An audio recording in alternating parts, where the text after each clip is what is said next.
Welcome to the Black Mass.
Have you ever noticed the mannequins in the window of your favorite department store? Here's a story about how they may have gotten there by John Collier. It's called Evening Primrose.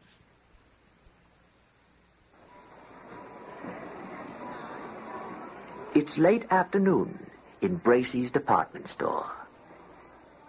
And there's Miss Sadie Brodrib just purchasing a pad of High Life Bond for 25 cents. Tonight, when she opens the pad, she'll discover that it's already been used by a Mr. Charles Snell to tell about a series of events which begins with an entry marked March 21st.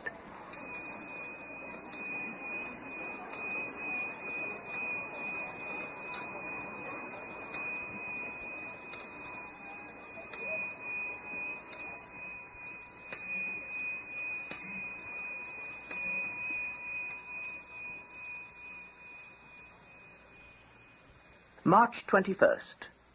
Today, I made my decision. I would turn my back, for good and all, upon the bourgeois world that hates a poet. I would leave, get out, break away. And I have done it. I have done it. I am free. Free as the mote that dances in the sunbeam. Free as a housefly crossing first class in the largest of luxury liners. Free as my verse. Free as the food I shall eat, the paper I write upon, the lambswool-lined, softly slithering slippers I shall wear.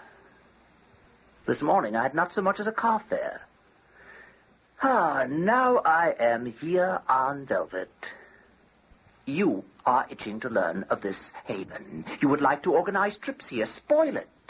Send your relations-in-law. Perhaps even come yourself. After all, this journal will hardly fall into your hands until I am dead. So I'll tell you. I am at Bracey's. Bracey's giant emporium, as happy as a mouse in the middle of an immense cheese. And the world shall know me no more. Merrily, merrily shall I now live, secure behind a towering pile of carpets, in a corner nook, which I propose to line with eiderdowns, angora vestments, and the Cleopatrian tops in pillows. I shall be cozy. I nipped into this sanctuary late this afternoon, and soon heard the dying footfalls of closing time. From now on, my only effort will be to dodge the night watchman. Poets can dodge. I have already made my first mouse-like exploration. I tiptoed as far as the stationery department, and timid darted back with only these writing materials. The poet's first need. Now I shall lay them aside and seek other necessities. Food. Wine. The soft furniture of my couch. a natty sporting jacket. Ah, this place stimulates me. Dawn, next day. I suppose no one in the world was ever more astonished and overwhelmed than I have been tonight. It is unbelievable. Yet I believe it. I believe it. Ah, how interesting life is when things get like that. I crept out as I said I would. He found the great shop in mingled light and gloom. The central well was half illuminated. The circling galleries towered in a pansy pyramid of toppling light and shade. The spidery stairways and flying bridges had passed from purpose into fantasy.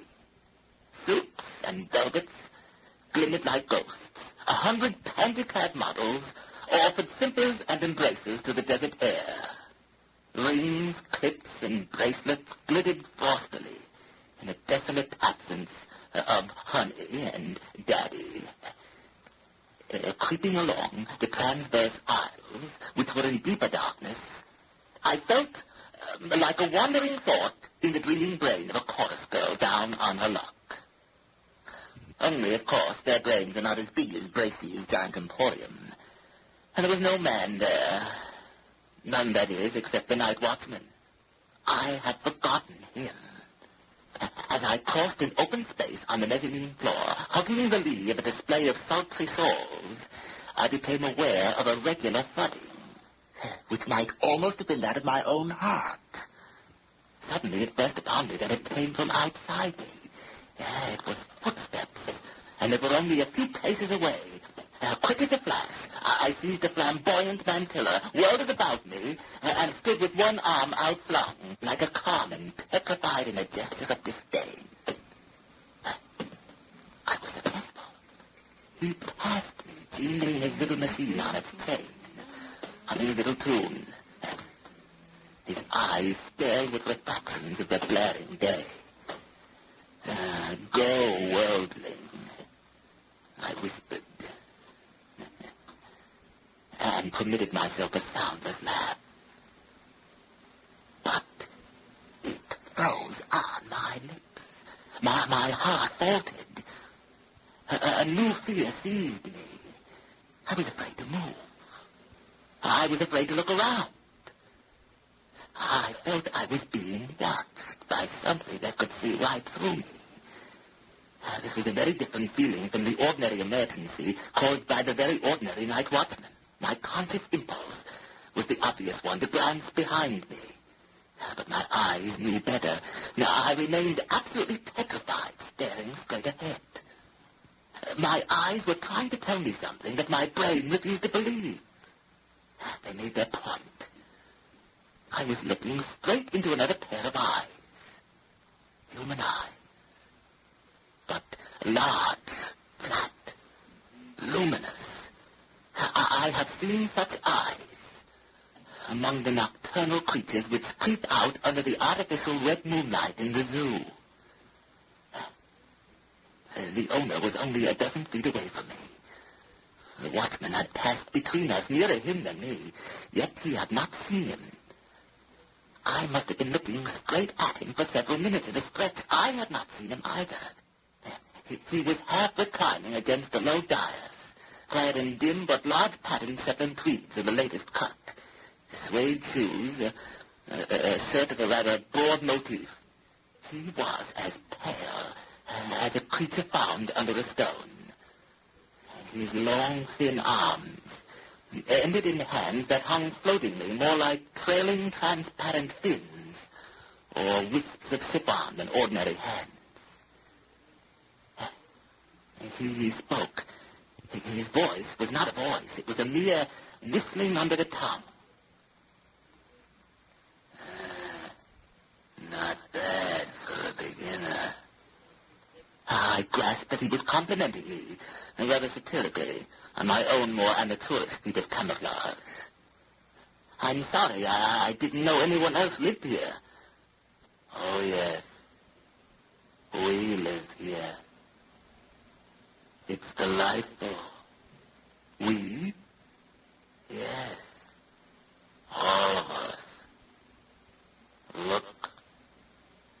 near the edge of the first gallery. He swept his long hand round, indicating the whole well of the shop. I looked. I saw nothing. I could hear nothing except the watchman's thudding step receding infinitely far along some basement aisle. Don't you see?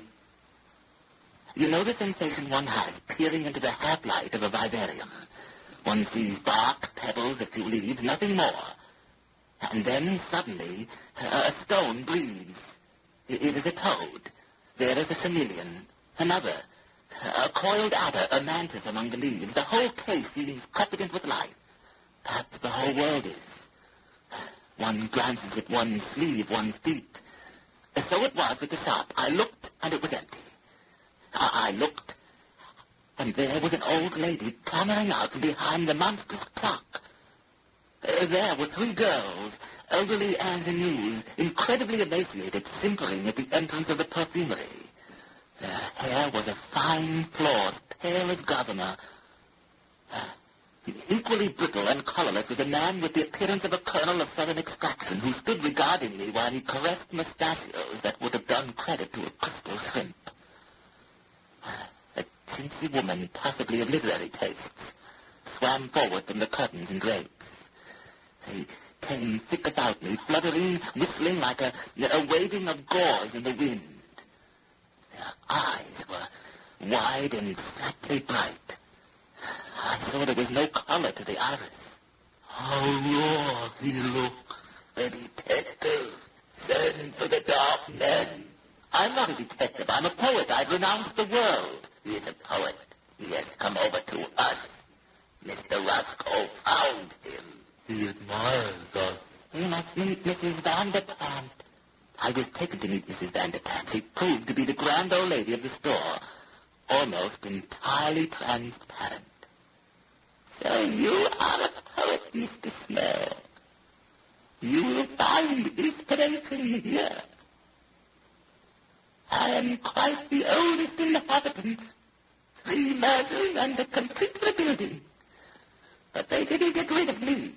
Tell how you went out by daylight, dear Mrs. Vanderpant, and nearly got bought for Whisper's mother. That was in pre-war days. I was more robust then. But at the prospect, they suddenly remembered that there was no train. And when they came back to look at me, he was gone. Their laughter was like the stridulation of the ghosts of grasshoppers. Where is Ella? Where is my broth? She's bringing it, Mrs. Vanderpant. It will come. Tiresome little creature. She is our foundling, Mr. Snow. She is not quite our sort. Is that so, Mrs. Vanderpant, dear, dear? I lived alone here, Mr. Snow, for many years. I took refuge here in the terrible times in the 80s. I was a young girl then, and greedy people were kind enough to say, but poor Papa lost his money. Braces never marked a young girl in New York of those days, Mr. Snow. It seemed to me terrible that I should not be able to come here in the ordinary way. So I came here for good. I was quite alarmed when others began to come in after the collapse. It was the dear judge, the colonel, Mrs. Bilby. I bowed. I was being introduced. Mrs. Bilby writes plays, and a very old Philadelphia family. You will find us quite nice here, Mr. Snow. I feel it a great privilege, Mrs. Vanderpant. And of course, all our dear young people came in 1929. Their poor papas jumped from the skyscrapers. I did a lot of bowing. The introductions took a long time. Who would have thought so many people lived at Bracy's? Here at last is Ella with my broth. It was then I noticed that the young people were not so young after all, in spite of their smiles, their little ways, their as-a-new dress. Ella was in her teens, clad only in something from the shop-soiled counter. She nevertheless had the appearance of a living flower in a French cemetery, or a mermaid among polyps. Come, you stupid thing! Mrs. Vanderpant is waiting. Her pallor was not like theirs, not like the pallor of something that glistens or scuttles when you turn over a stone. Hers was that of a pearl. Ella. Pearl of this remotest, most fantastic tale. Little mermaid, brushed over, pressed down by objects of a deadlier white. Tentacles. I can write no more.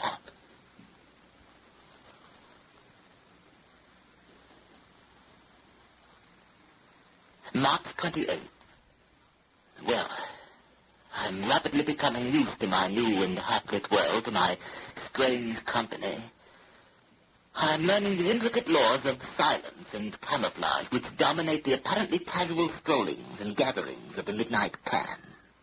How they detest the night watchman, whose existence imposes these laws on their idle festivals. Odious, vulgar creature. He reeks of the poor sun. Actually, he is quite a personable young man, very young for a night watchman. So young that I think he must have been wounded in the war. But they would like to tear him to pieces. They're very pleasant to me, though.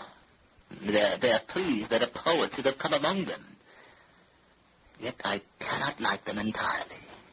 My blood is a little chilled by the uncanny ease with which even the old ladies can clamber spider-like from balcony to balcony. Or is it because they are unkind to Ella? Yesterday we had a bridge party. Tonight, Mrs. Dilby's little play, Love in Shadowland, is going to be presented. Would you believe it? Another colony from Wanamaker's is coming over en masse to attend. Apparently people live in all the great stores. This visit is considered a great honor, but there is an intense snobbery in these creatures. They speak with horror of a social outcast who left the high-class Madison Avenue establishment and now leads a wallowing beachcomber's life in a delicatessen. And they relate with tragic emotion the story of a man in Altman who conceived such a passion for a model-plaid dressing jacket that he emerged and wrested it from the hands of a purchaser. It seems that all the Altman colony, dreading an investigation, were forced to remove beyond the social pale into a five and dime.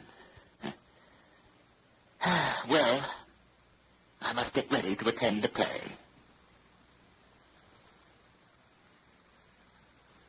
April 14th. I have found an opportunity to speak to Ella. I dared not before. Here one has a sense always of pale eyes secretly watching. But last night at the play, I developed a fit of hiccups. I was told, somewhat sternly, to go and secrete myself in the basement, among the garbage cans where the watchman never comes. There, in the rat-headed darkness, I heard a stifled sob. What's that? Is it you, Ella? Oh, what ails you, child? Why do you cry? They wouldn't even let me see the play. Oh, is that all? Let me console you. I'm so unhappy. She told me her tragic little story. What do you think? When she was a child, a little tiny child of only 6, she strayed away and fell asleep behind a counter while her mother tried on a new hat. But when she awoke, the store was in darkness. I cried, and the air came around. He took hold of me. He will tell if we let her go. Call in the dark men. Let her stay here. She will make me a nice little maid. Who are these dark men, Ella? They spoke of them when I came here. Don't you know? Oh, it's horrible. It's horrible. Tell me, Ella. Let us share it. You know the morticians called Journey's End, who go to the houses when people die? Yes, Ella. Well, in that shop, just like here, and at Gimbel's and at Bloomingdale's, there are people living. People like these. How disgusting. But what can they live upon, Ella, in a funeral home? Don't ask me. Dead people are sent there to be embalmed. Oh, they are terrible creatures. Even the people here are terrified of them. But if anyone dies, or if some poor burglar breaks in and sees these people and might tell. Yes, go on. Then they send for the others. The dark men. Good heavens. Yes. And they put the body in surgical supplies. Or the burglars. All tied up if it's the burglar. And they send for these others. And then they all hide. And when they come, the others, all like pieces of blackness. I saw them once. It was terrible. And then? They go in to where the dead person is, or the poor burglar. And they have wax there, and all sorts of things. And when they're gone, there's just one of these wax models left on the table. And then our people put a dress on it, or a bathing suit, and they mix it up with all the others. And nobody ever knows. But aren't they heavier than the others? These wax models. You would think they'd be heavier. No, they're not heavier. I think there's a lot of them gone. Oh, dear. So they were going to do that to you when you were only a child? Yes. Only Mrs. Vanderpump said I was to be her maid. I don't like these people, Ella. Nor do I. I wish I could see a bird. Why don't you go into the pet shop? It wouldn't be the same. I want to see it on a twig. With leaves. Ella, let us meet often. Let us creep away down here and meet. I will tell you about birds and twigs and leaves. May 1st. For the last few nights, the store has been feverish with the shivering whisper of a huge crush at Bloomingdale. Tonight was the night. Not changed yet. We leave on the stroke of 2. Roscoe had appointed himself, or been appointed. My guide. Oh, my God. Roscoe, I am still a greenhorn. I dread the streets. Oh, nonsense. There's nothing to it. We slip out by 2s and 3s. Stand on the sidewalk. Pick up a taxi. Were you never out late in the old days? If so, you must have seen us many a time. Good heavens. I believe I have. And often wondered where you came from. And it was from here. But Roscoe, my brow is burning. I find it hard to breathe. I fear I am catching a cold. Oh, well, in that case, you must certainly remain behind.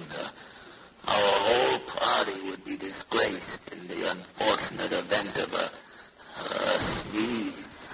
I had relied on their rigid etiquette, so largely based on fear of discovery, and I was right. Soon they were gone, drifting out like leaves aslant on the wind. At once I dressed in flannel slacks, canvas shoes, and a tasteful sport jacket, all new in stock today. I found a quiet spot, safely off the track beaten by the night watchman. There, in a model's lifted hand, I set a wide-burned bronze culled from the florist shop, and at once had a young spring tree. The carpet was sandy as a lakeside beach. A snowy napkin, 2 cakes, each with a cherry on it.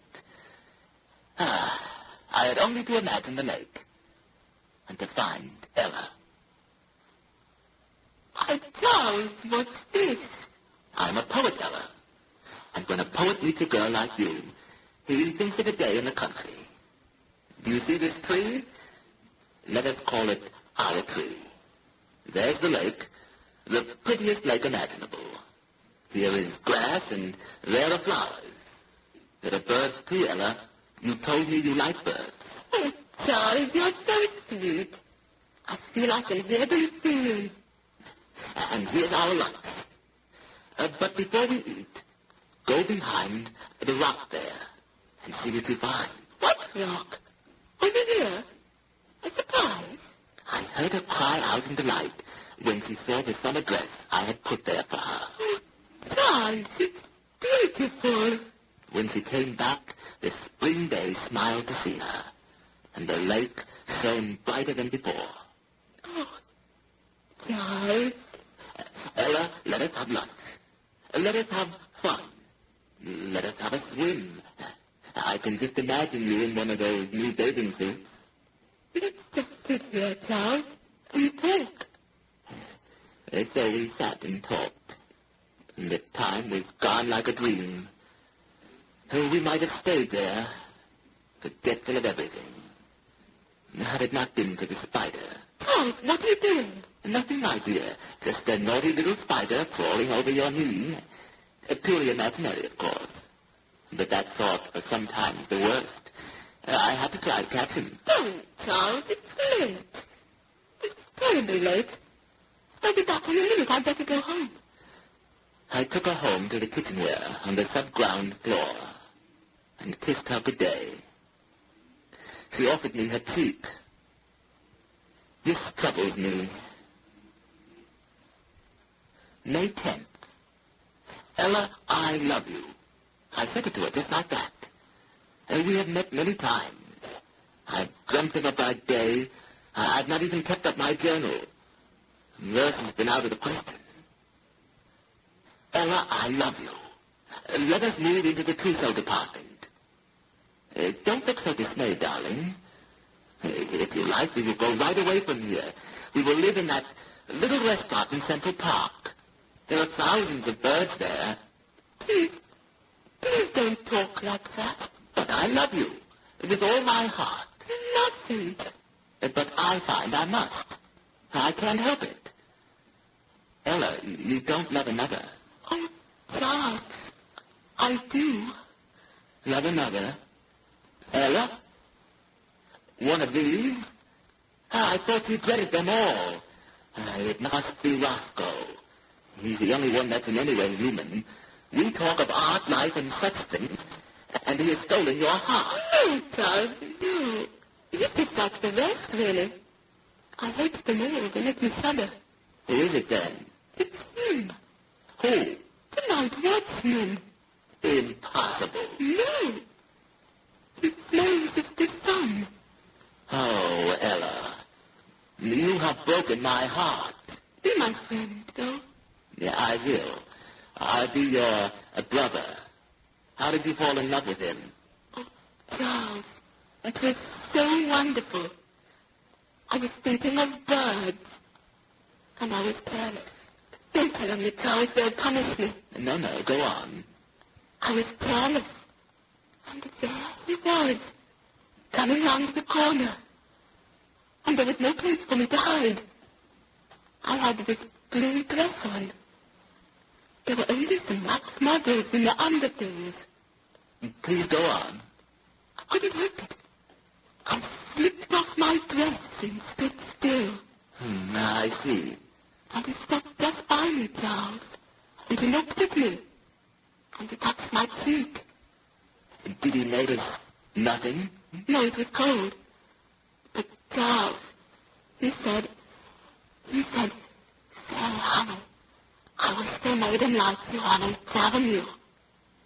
Charles, wasn't that a lovely thing to say? Personally, I should have said Park Avenue.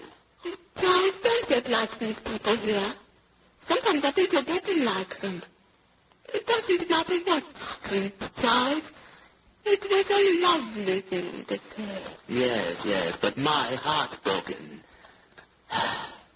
And what can you do about him, Ella? He belongs to another world. Yes, Charles. 8th Avenue. I want to go there. Charles, are you truly my friend? I am your brother. Only my heart's broken. I'll tell you. I will. I'm going to stand there again. So you'll see me. And then? She'll speak to me again.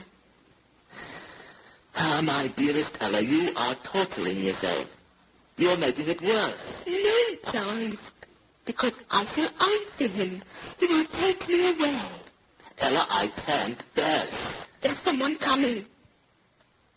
I shall see birds, new birds, Charles, and flowers growing. They're coming, let's go. May 13th. The last 3 days have been torture. This evening I broke. Roscoe had joined me. He sat eyeing me for a long time. He put his hand on my shoulder. You're looking seedy, old fellow. Why don't you go over to Wanamaker's for some speeding? It's deeper than that, Roscoe. I'm done for. I can't eat, I can't sleep, I can't write. Man, I can't even write. Oh, what is it? Day starvation? Roscoe, it's love.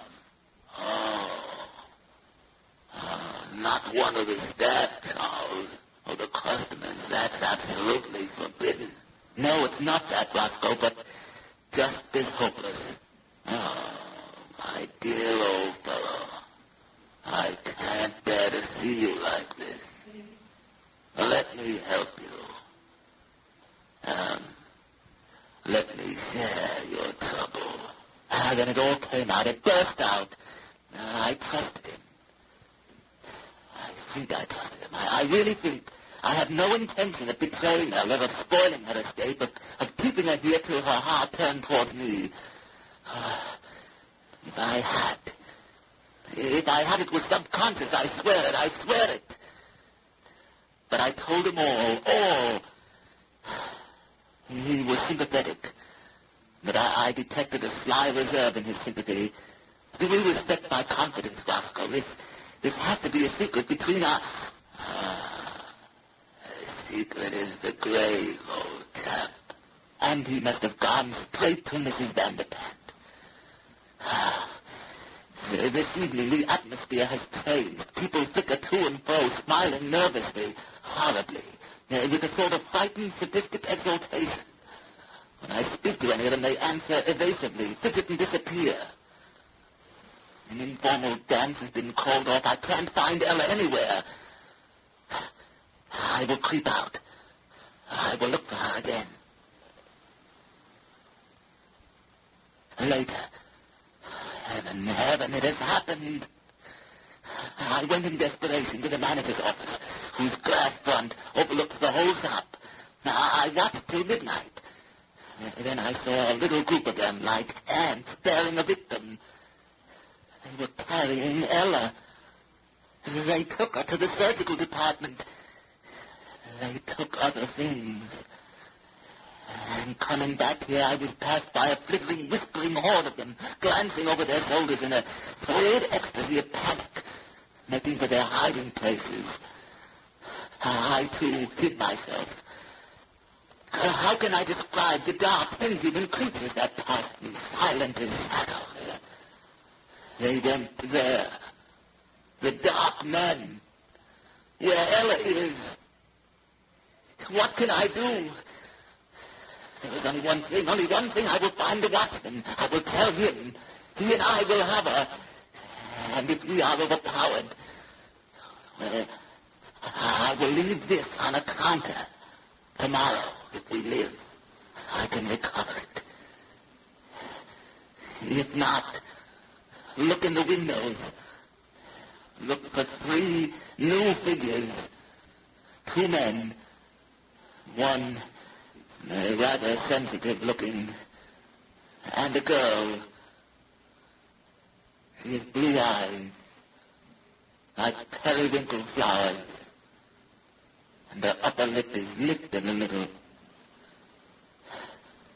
Look for us. Smoke them out. Obliterate them. Avenge us.